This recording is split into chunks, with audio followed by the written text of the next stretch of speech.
What's good, y'all? It's your boy DEEBOCK, and you are now tuned in to episode 6 of my thoughts. For this episode, we got a lot going on in both the NBA and WWE.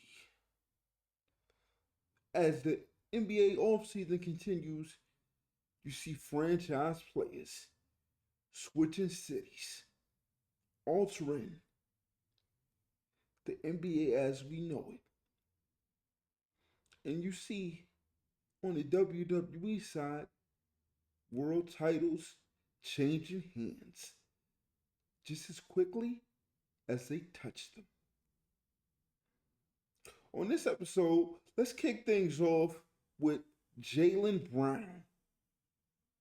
The 2024 Finals MVP gets traded from the Boston Celtics to the Philadelphia 76ers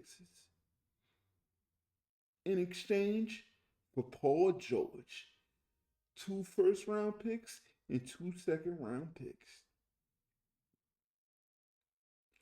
When this trade first happened,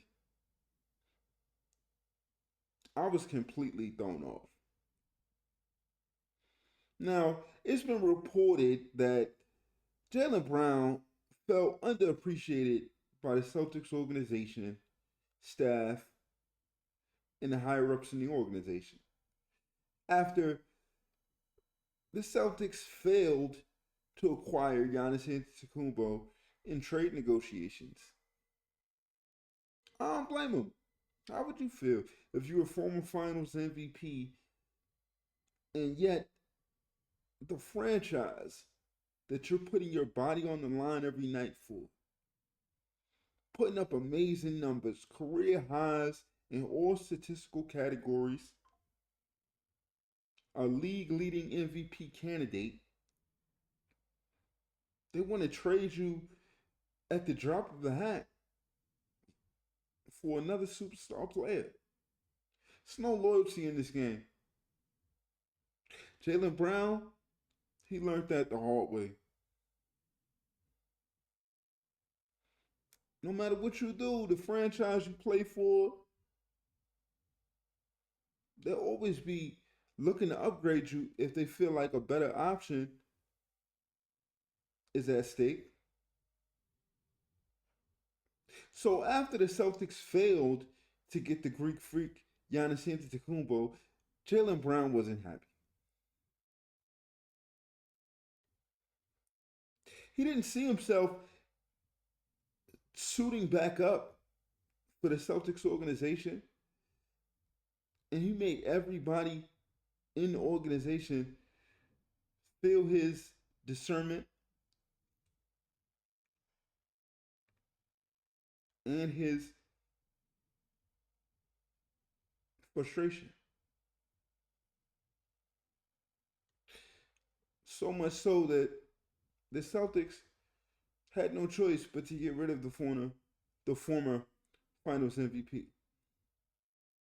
Truly, I think it came down to the Celtics didn't want to give Jaylen Brown his contract extension. They didn't believe in him. Or they chose not to believe in him. Because we all know the Celtics, they favor Jason Tatum.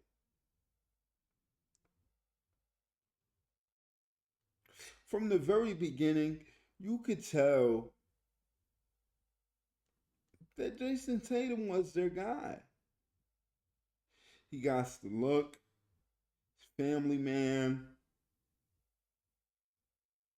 politically correct, doesn't ruffle any feathers, likable guy. But Jaylen Brown, strong, intellectual brother, highly opinionated. They didn't want him representing the Celtics organization. So, Brad Stevens did what he felt like he needed to do. and he traded Jaylen Brown in exchange for Paul George, 2 first-round picks, and 2 second-round picks. In the long run, I do think this will come back to bite the Boston Celtics. You trade Jaylen Brown in the prime of his career, only 28 years old, for a 35-year-old Paul George, way past his prime, multiple surgeries throughout his career, played good last season, but is that really sustainable? For 2 firsts and 2 seconds? For a Philadelphia 76er team that's projected to have a good season, given the names that they got on the roster? I mean, look at their starting 5. Tyrese Maxey, one of my favorite point guards. Going into his second year, we got VJ Edgecombe. Already one of the most lethal three-point shooters in the entire league. You pair him with Brown. Dean Wade, acquired from the Cavaliers. And let's not forget the process himself, Joel Embiid. The most talented big man I've ever seen play the game of basketball. He can shoot the 3. Career-wise, 80% free throw shooter. Knocks down mid-range shots like they're layups. He can play in the post.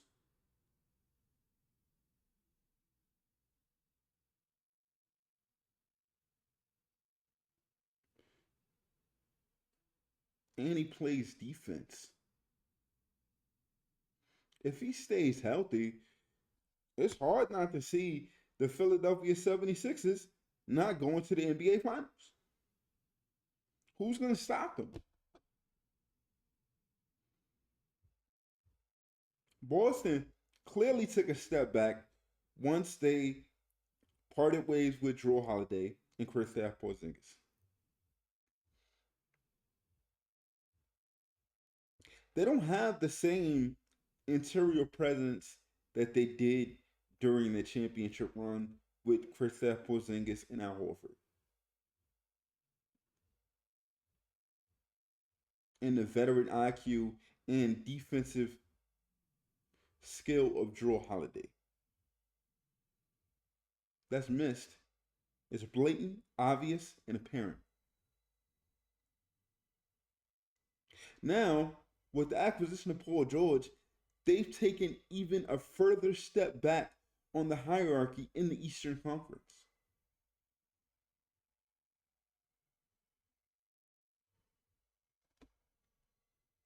Like, yeah, I still think Boston's going to make the playoffs.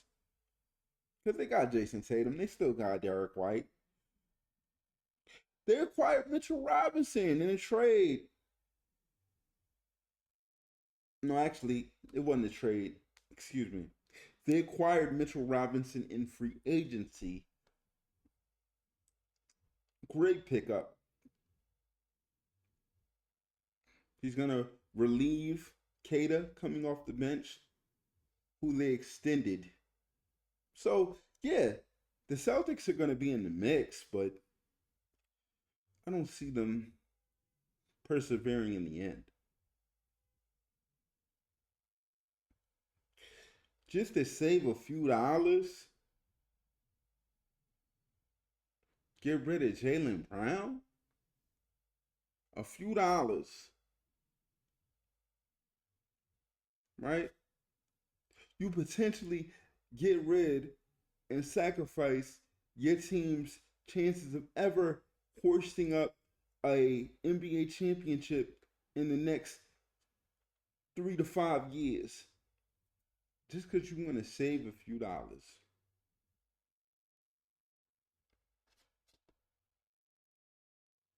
Philly, on the other hand, this is the best chance they've ever had at an NBA championship.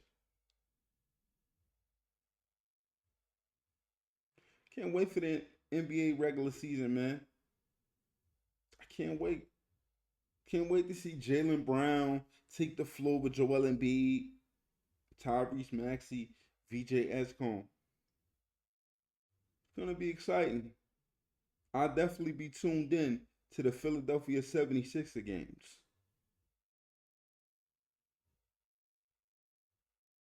In addition, the Sixers also signed Anthony Simons.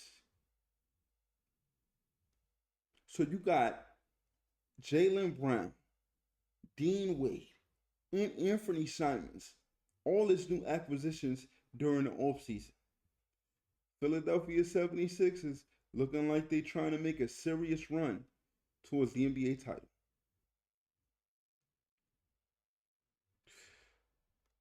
Now, Anthony Simons, one thing I know about him is he takes a lot of threes. And because he's not going to be the lead guard running the show, that's going to be Tyrese Maxey, maybe in a backup role, he'll flourish. Under a Nick Nurse, maybe he could show him the way, playing more of a system style of NBA basketball where it's not solely reliant on Anthony Simons to be the primary decision maker for the basketball team.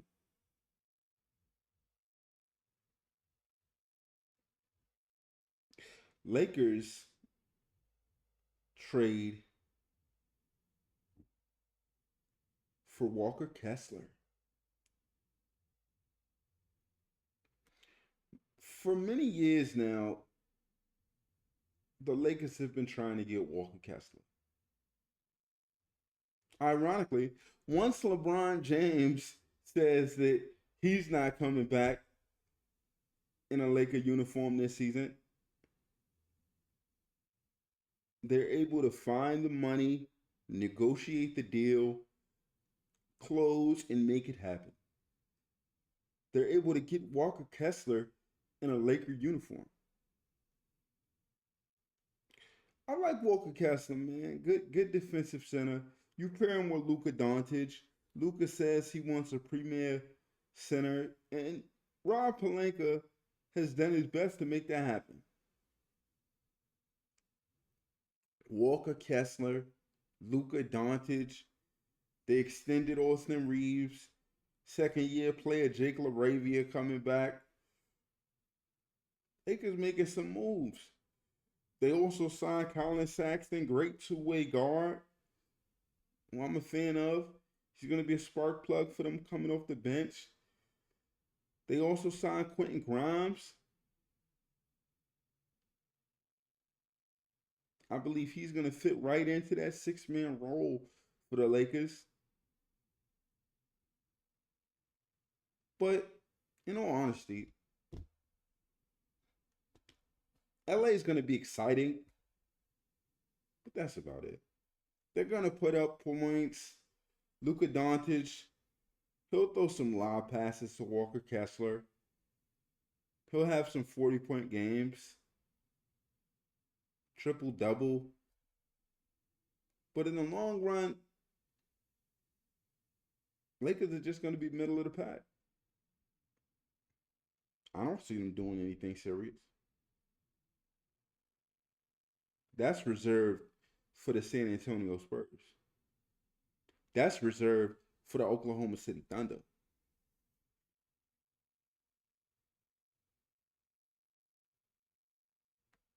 I still don't see the Los Angeles Lakers coming close to the top teams in the Western Conference. I have concerns about their defense.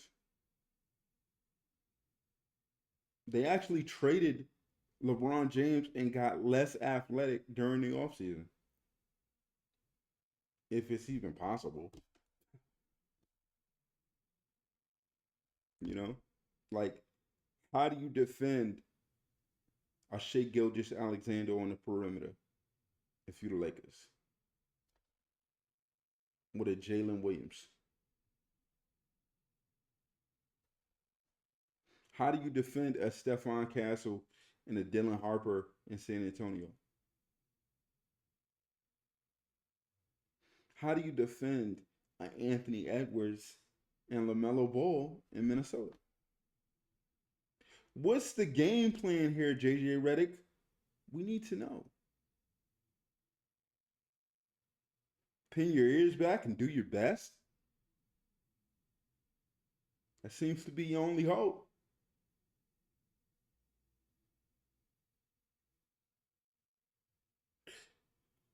The Lakers, they're going to be exciting, but they're nothing serious.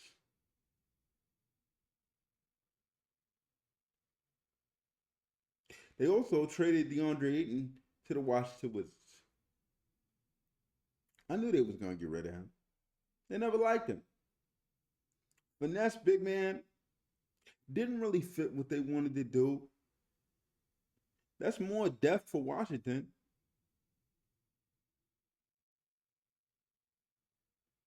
Trae Young, Anthony Davis, now dominating.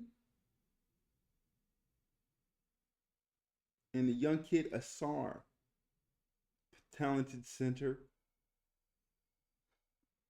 I'm interested to see what Washington got going on this season, man. If they can stay healthy, watch out. And they got the first overall pick in the draft, too. Keep a close eye on the nation's capital.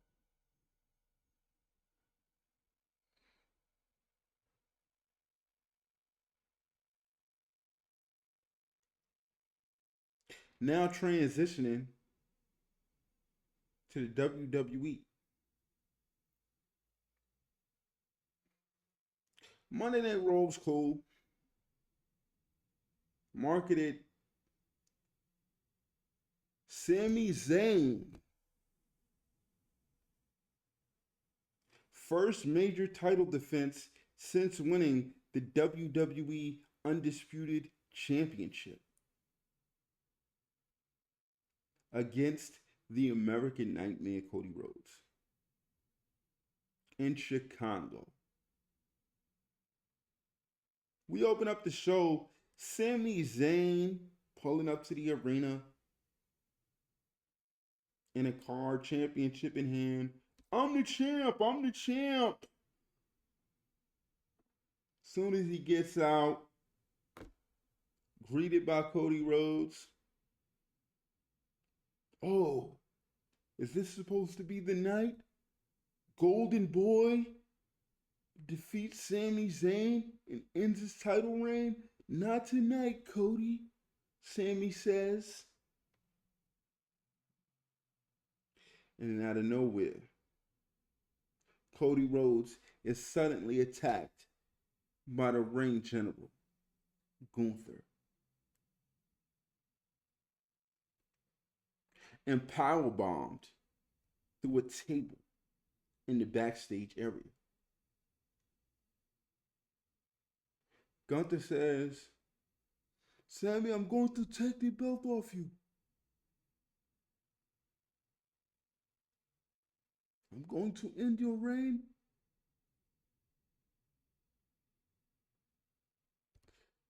Whole night, checking on Cody Rhodes. They got him in the back, checking his eyesight, seeing if he could see. Can he go? Can he not go? That's the question looming in the air.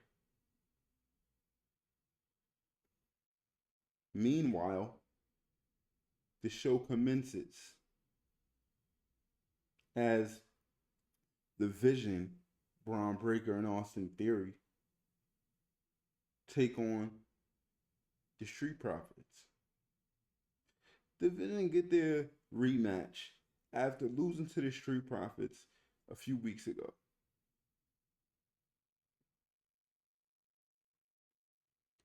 Angelo Dawkins makes his way towards the brass knuckles thrown in the ring as he's suddenly low blowed in the crotch by Maxine Dupree. Maxine Dupree makes a shocking heel turn as she assists and aligns with the Vision. I'm excited and interested for this, man. The Vision finally has a female counterpart. This can only elevate Maxine Dupree's career. It was getting kind of stale with Otis and Tozawa. Now you give her a new direction, new purpose.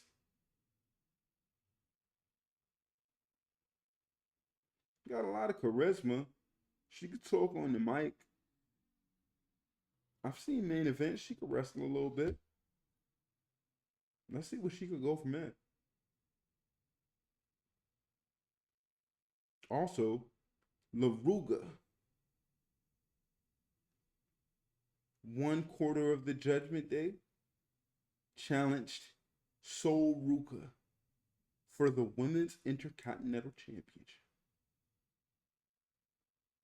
At this point, I just feel like with Raquel Rodriguez, they just got her there as an obstacle for all the baby faces to just defeat.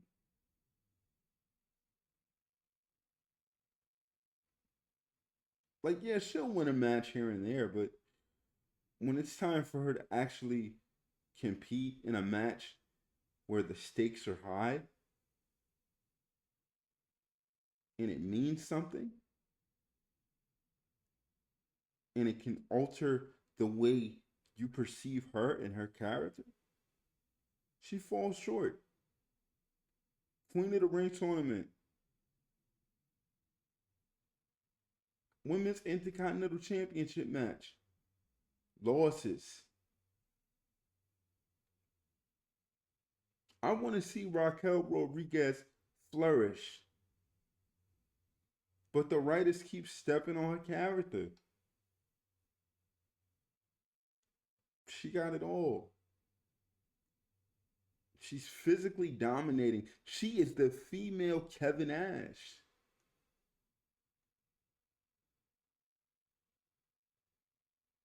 And right now, you just got her looking like a mid-card jobber. Her being physically intimidating means nothing if she's just gonna lose in the end.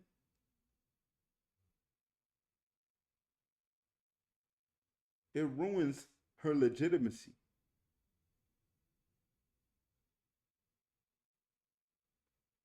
So I was really upset. Raquel Rodriguez loses to Sol Ruka. Io Sky interferes. Thanks to the distraction, Sol Ruka's able to hit the Soul Snatcher, retain the Women's Intercontinental Championship. 1, 2, 3. That's it. The fuck does Raquel Rodriguez do now? It's gonna be more backstage segments with Dom and JD talking about Danhausen. You're shitting on the female talent that could take the division to the next level.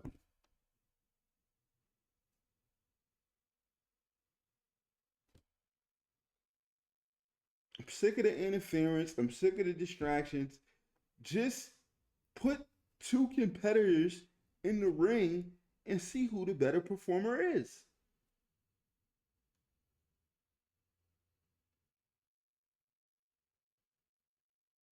There's too many things taking place, diverting your attention away from the match itself. But it's the mid card. This type of shit happens all the time.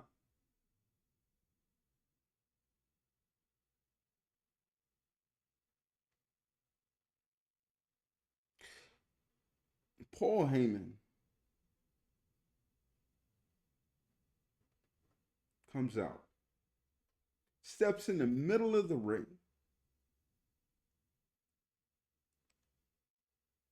says,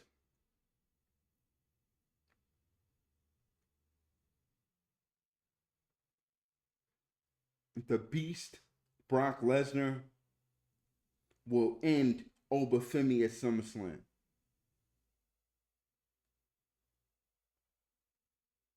Femi, hearing this, strutts to the ring with his usual cadence. He says, Paul, you're lower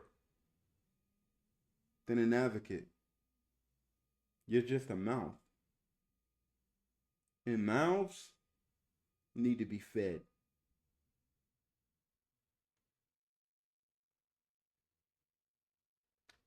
Oba has been phenomenal on the mic. He tells Paul Heyman,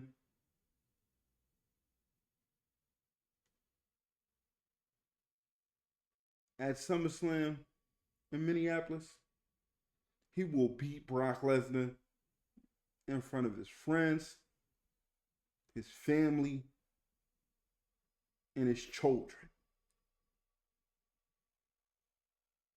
Because he is the one.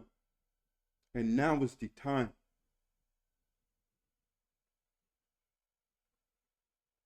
And in order to get to heaven, you have to go through hell.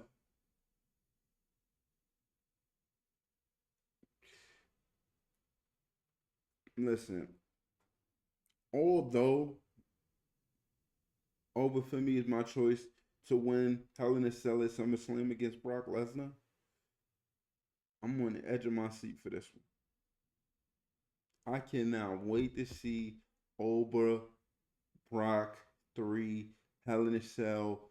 Hopefully they go on the top of the cell. I'm telling you now, regardless of what they do in the match, if they somehow find themselves on top of the Hell in a Cell in 2026 in Minneapolis, Minnesota, I'm going to rate it a 5-star match just based off that alone.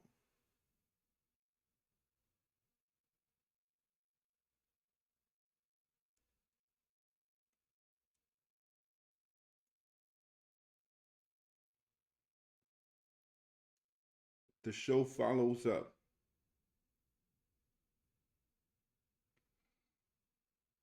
Adam Pearce is on the phone.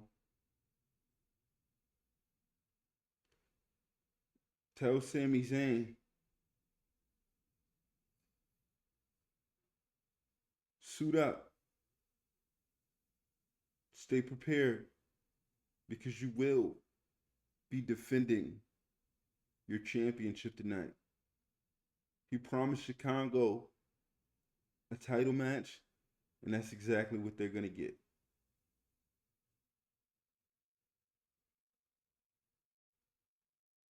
Adam Pearce ends up on the phone searching for someone. Pick up, please. Then out of nowhere, he's greeted by Nick Aldis. As Nick Aldis informs him, he's found Cody Rhodes' replacement for Sami Zayn in his WWE Undisputed Championship match. As the crowd chants, CM Punk, CM Punk, CM Punk, CM Punk. Like, could you give it away any more than that? The main event hits.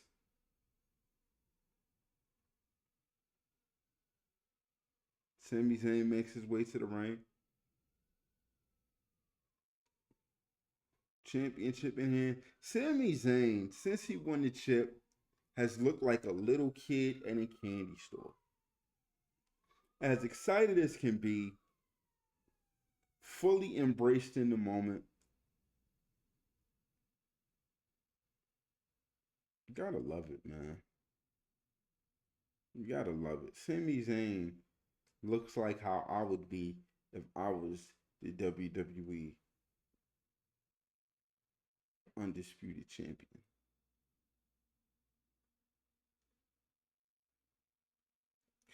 Dead silence hits the arena.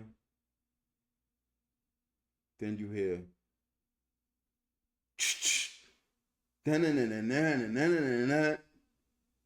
the crowd erupts.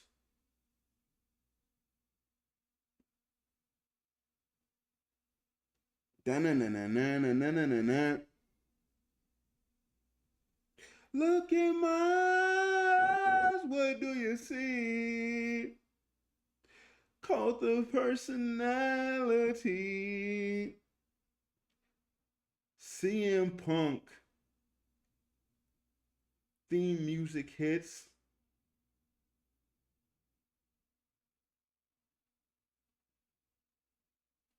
The gate to the backstage rises. CM Punk stands alone, light glooming behind him. CM Punk has returned in his hometown of Chicago to challenge Sami Zayn for the WWE Undisputed Championship.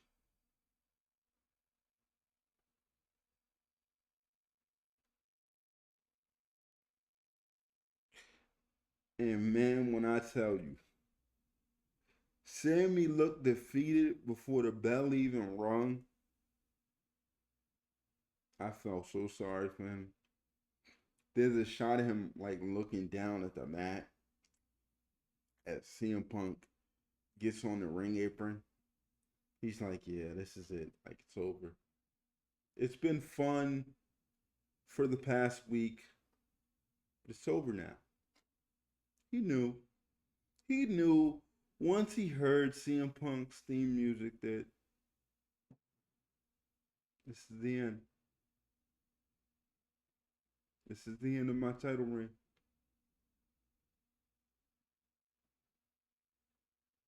Nonetheless, the bell rings. Both men fight valiantly, going back and forth. Punk Zayn, Punk Zayn. Sami Zayn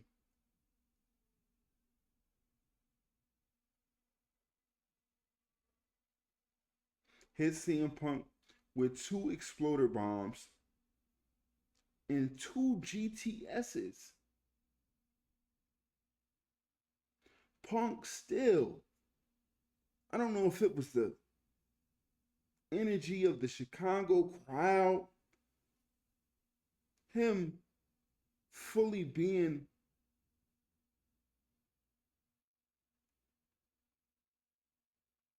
mesmerized by the moment, found a way to kick out,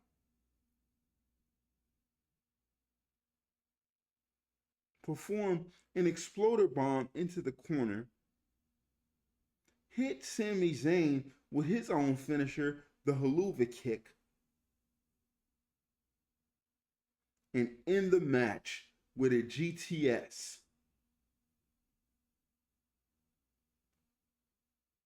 Pinning the last real good guy. 1, 2, 3.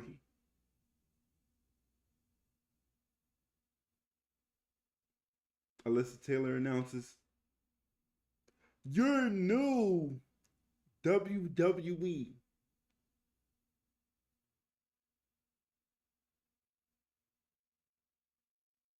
Undisputed Champion, CM Punk. Michael Cole anoints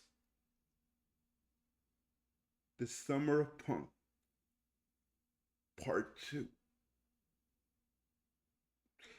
Man, they couldn't even wait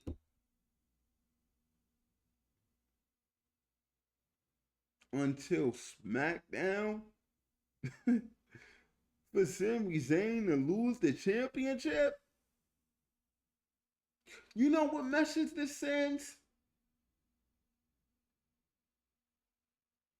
Sami shouldn't have had the championship in the first place. He got lucky, and his championship win was a fluke. Cody Rhodes slipping and took advantage.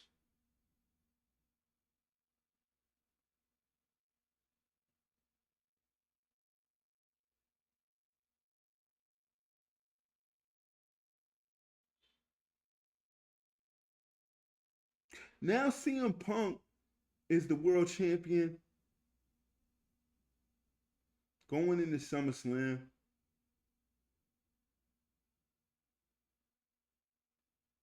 Now, the WWE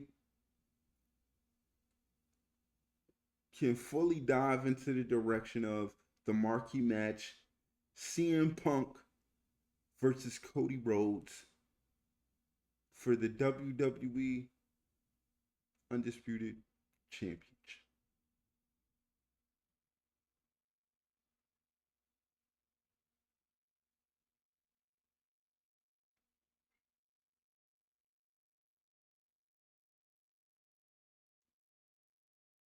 Happy Disability Pride Month.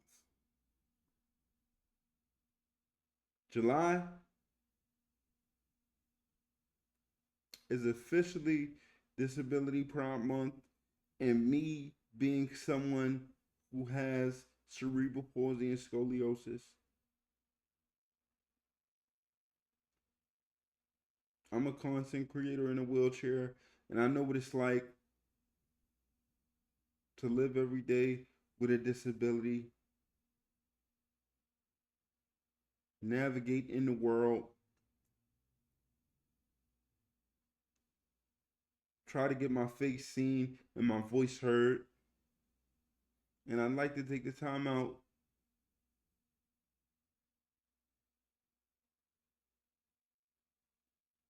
to give recognition to Disability Pride Month and all of those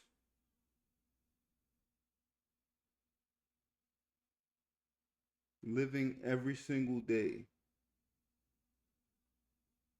fighting battles physically and mentally, finding a way to persevere and keep going.